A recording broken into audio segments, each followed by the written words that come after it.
Déjà, merci pour cette sympathique après-midi. Merci aux organisateurs et merci pour ces brillants exposés. Alors, Georges Gasto m'a mis un peu la pression, il m'a présenté comme candidat à la présidentielle. Alors, je dirais plus modestement, candidat à la candidature. Voilà. Ça me permet un petit peu déjà de revenir à niveau. Donc, je vais quand même essayer de faire un petit discours pour dire ce que je pense, ce qu'on doit débattre et ce sur vers quoi on doit aller dans notre société pour s'en sortir. Alors, Georges, déjà, il a parlé d'un truc intéressant. Il a relié tout ça avec, d'un point de vue philosophique qui serait très difficile de restituer, mais à l'Union européenne. Oui, c'est le début du débat qu'on a eu. On a parlé du projet de loi El Khomri. C'est un projet de loi qui vise à casser fondamentalement le code du travail et en faire un code du travail par entreprise. Le but étant à chaque fois de baisser les salaires. Il faut le dire de manière simple, hein, c'est pas compliqué, c'est de baisser les salaires. Et les garanties, les protections, les conditions de travail en règle générale, de manière globale.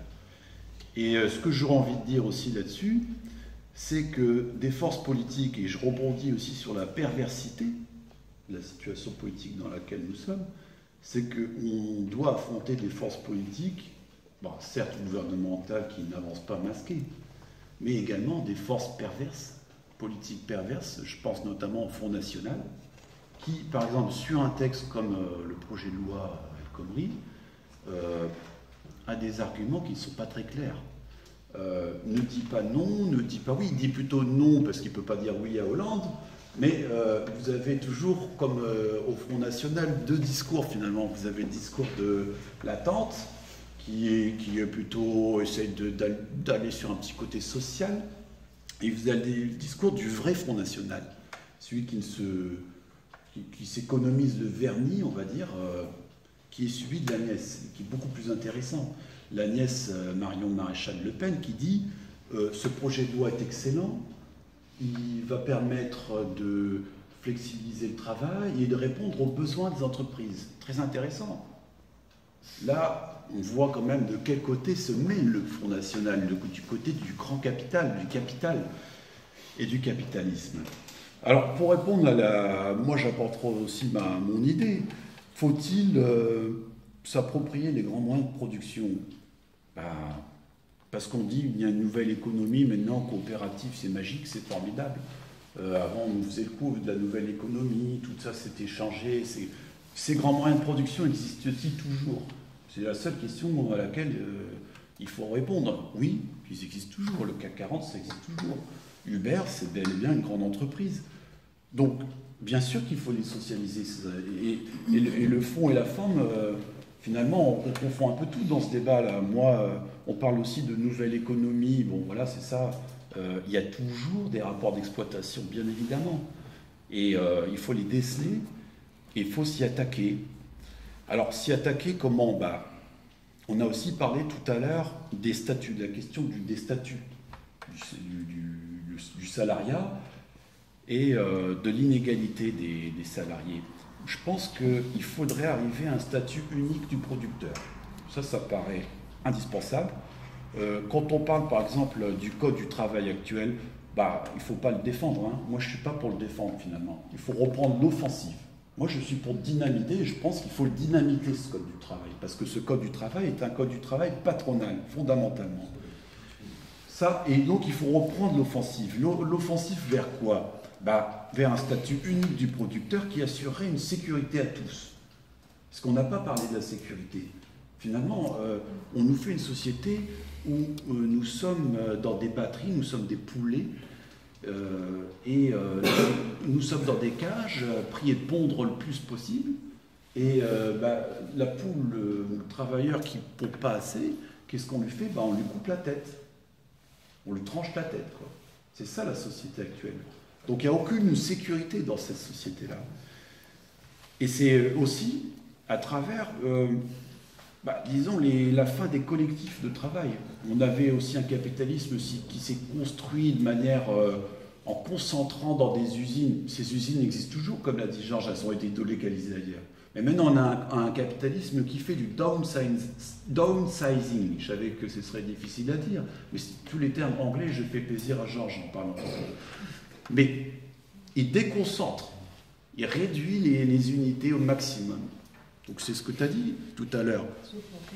Pour le projet, on va maintenant embaucher telle ou telle compétence de manière temporaire, en utilisant des statuts hyper flexibles et hyper précaires.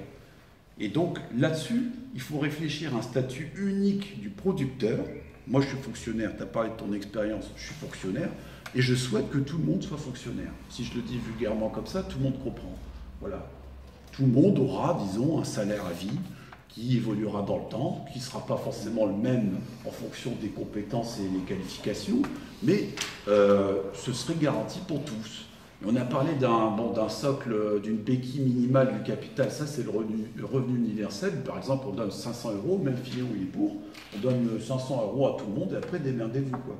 Mais non, moi je pense que je parle d'un vrai salaire, et comment on finance ce salaire? Pas par une redistribution par l'État, par la fiscalité. Donc Fillon, lui, il augmente la TVA et ensuite il donne des miettes pour qu'on puisse se battre entre nous. Pas du tout. Par l'interdiction des dividendes. C'est une question que je propose. Voilà. On pourrait interdire les dividendes. Quand je dis ça, ça me dit, bon, là tout de suite, on arrive quand même à la racine de l'exploitation. Et les dividendes, il y en a toujours malheureusement, hein, que ce soit ouvert ou pas. Ils sont 300 milliards de dividendes en France. Donc il y a quand même de quoi faire. Quand je parle de dividendes, je reviens sur une théorie qui, on va dire, une notion plus qu'une théorie, mais l'abolition de la propriété lucrative, qui serait aussi une nécessité qu'on pourrait introduire dans la Constitution. Qu'est-ce que c'est que la propriété lucrative? Eh bien, vous avez un bien, vous ne l'utilisez pas, vous faites travailler quelqu'un sur ce bien pour en tirer un revenu, un profit. Ça pourrait être interdit. Ça ne veut pas dire, bien sûr, qu'on va interdire d'avoir une voiture, d'avoir une maison. Ça, on l'utilise, ça c'est la propriété d'usage. Mais la propriété lucrative, on pourrait parfaitement l'interdire. Donc ce sont des grands chantiers qui sont devant nous. Et remettre en cause fondamentalement, si je reviens aussi sur les banques, ça revient aussi au crédit. Quand tu as parlé tout à l'heure de socialiser les banques, c'est exactement ce vers quoi il faut aller aujourd'hui. Et quand je dis les banques, c'est toutes les banques. C'est pas une banque, c'est toutes les banques. Y compris peut-être pour aller vers, pourquoi pas, des crédits à taux zéro, systématiques. Voilà, en assurant, en mettant fin à la concurrence entre banques, etc. Crédit à taux zéro pour tout le monde. Voilà, c'est un beau chantier. Quand tout appartiendra à l'État, ça posera peut-être moins de problèmes. Il faut arriver à sortir de cette institution capitaliste qu'est le marché du travail, qui nous met tous en concurrence. Nous sommes devenus des otages.